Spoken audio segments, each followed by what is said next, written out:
देखेंगे दोस्तों यहाँ पर आज की क्लास में हम कक्षा 10वीं अध्याय 4 द्विघातीय समीकरण के बचे हुए सवालों को हल करते हैं। तो दूसरा का पहला हमने बता दिया था, अब देखिए दूसरे का दूसरा। तो हम क्या कर रहे थे, निम्न स्थितियों को द्विघात समीकरण के रूप में निरूपित कर रहे थे। तो देखिए इस वाले क्वेश्चन को, दो क्रमागत धनात्मक पूर्णांकों का गुणनफल 306 है, हमें पूर्णांकों को ज्ञात करना है, यानी ज्ञात भी करना है लेकिन यहाँ पर हमें द्विघात समीकरण के रूप में निरूपित करना है। तो देखिए हल करेंगे इसको दोस्तों। दो क्रमागत धनात्मक पूर्णांक, यदि यहाँ पर दे देता दो प्राकृतिक क्रमागत धनात्मक पूर्णांक, तो हम क्या लिखते, प्राकृतिक संख्या हमारी 1 2 इस तरह से बढ़ती जाती हैं।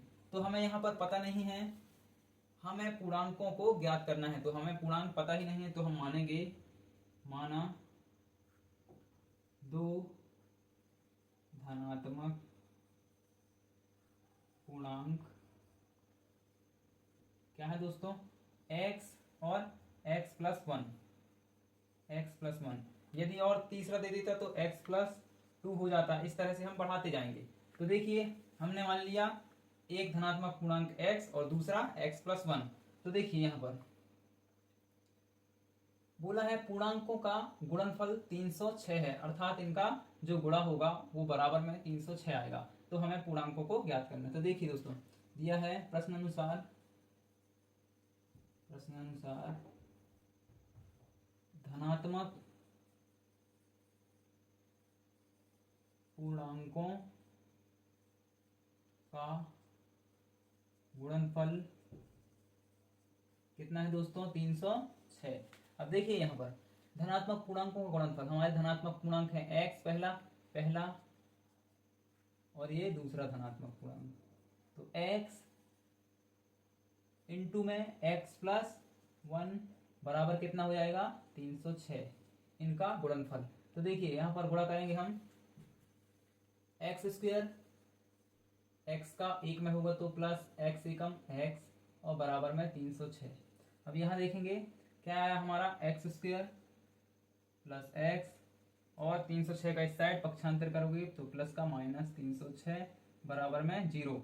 यही तो हमको करना है, यही हल करना है, आंसर हो गया यहाँ पर। देखिए क्योंकि हमको बोला है द्विघात समीकरण के रूप में, तो ये हमारा द्विघात समीकरण का रूप का है।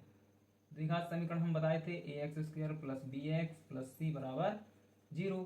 तो एक्स स्क्वायर फिर x फिर माइनस ये c का मान, इस तरह से आपको हल करना होगा। तो देखेंगे दोस्तों यहाँ पर दूसरा का तीसरा सवाल दिया हुआ है, रोहन की माँ उससे 26 वर्ष बड़ी है, उनकी आयु वर्षों में का गुणनफल अब से 3 वर्ष पश्चात 360 हो जाएगी या हो जाएगा, हमें रोहन की वर्तमान आयु ज्ञात करनी है।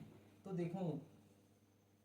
देखेंगे दोस्तों यहाँ पर बोल रहा है कि रोहन की माँ उससे 26 वर्ष अधिक है, मतलब बड़ी है। तो रोहन की वर्तमान आयु ज्ञात करनी है। तो सबसे पहले हम क्या करेंगे, माना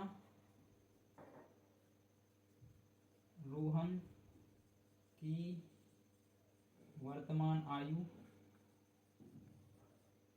क्या है दोस्तों, x वर्ष,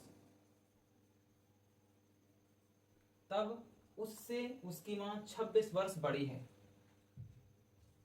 तो रोहन की मां की वर्तमान आयु क्या हो जाएगी दोस्तों, रोहन से कितनी बड़ी है, अधिक है, 26 वर्ष। तो यहाँ पर x रोहन की और प्लस उसकी माँ की 26, तो x प्लस 26 उसकी माँ की वर्तमान आयु हो गई।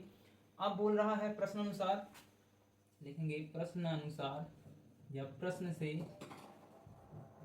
से उनकी आयु वर्षों में का गुणनफल अब से 3 वर्ष पश्चात 360 हो जाएगा। तो देखिए 3 वर्ष पश्चात यानी कि बाद, तो 3 वर्ष बाद रोहन की आयु अभी x है, तो 3 वर्ष बाद क्या होगी दोस्तों, x प्लस 3 और उसकी माँ की x प्लस 26 और प्लस 3।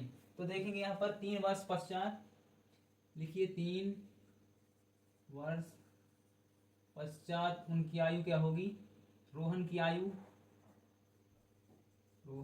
क्या होगी 3 वर्ष पश्चात, अभी x थी तो x प्लस 3 जोड़ेंगे इसमें, और उसकी माँ की आयु 3 वर्ष पश्चात, उसकी माँ की आयु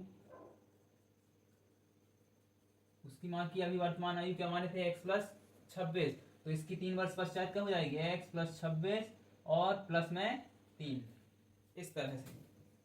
अब दोनों का गुणनफल बोला है 360 है। देखिए उनकी आयु का गुणनफल अब से 3 वर्ष पश्चात, 3 वर्ष पश्चात हमने निकाल लिया, 360 है यानी कि गुणनफल। देखिए 3 वर्ष पश्चात x plus 3, x plus 26 plus 3, तो देखिए 3 वर्ष पश्चात क्या होगी गुणनफल, x प्लस 3 और x प्लस 26, और 26 में 3 जुड़ते तो हो जाता सीधे 29। यहाँ एक स्टेप लिख दीजिएगा, x प्लस 26 और 3 जुड़ेंगे तो 29 हो जाएगी। उसकी माँ की आयु 3 वर्ष पश्चात, तो x प्लस 29 बराबर में गुणनफल क्या दिया है दोस्तों, 30, 360। अब हम लोग इनका गुणा कर लेंगे क्योंकि कोष्टक और कोष्टक का गुणा होगा। तो देखिए x का सबसे पहले x में कीजिए तो x स्क्वायर, x का 29 में कीजिए तो प्लस 29x, प्लस 3 का x में होगा तो 3x, प्लस 3 का 29 में होगा तो 3 नाम के 27 की 7, हासिलाई 2, 3 दूनी का 6 और 2 8, बराबर में हमारा 360। देखेंगे x स्क्वायर प्लस 29x और 3x कितना होगा दोस्तों, 32x, प्लस 87 और 360 के इस साइड पक्षांतर करेंगे तो माइनस 360, इस साइड बचा 0। अब इससे 87 को घटा दीजिए, x square plus 32x plus minus आएगा क्योंकि बड़ी संख्या है तो बड़ी संख्या के चिन्ह है माइनस, 360 में से 87 जाएंगे तो कितना बचेगा, 273, 0। तो ये हो गया हमारा दोस्तों द्विघात समीकरण। द्विघात समीकरण, हाँ अगर हमें बोला है आयु, वर्तमान आयु निकालनी है तो आप लोग क्या कर सकते हैं, इसका गुणनखंड निकाल के x का मान भी आ जाएगा और उसकी रोहन की आयु भी आ जाएगी। तो अभी हमें सिर्फ बोला है द्विघात समीकरण के रूप में निरूपित कीजिए, तो हमने द्विघात समीकरण के रूप में इसको निरूपित कर दिया।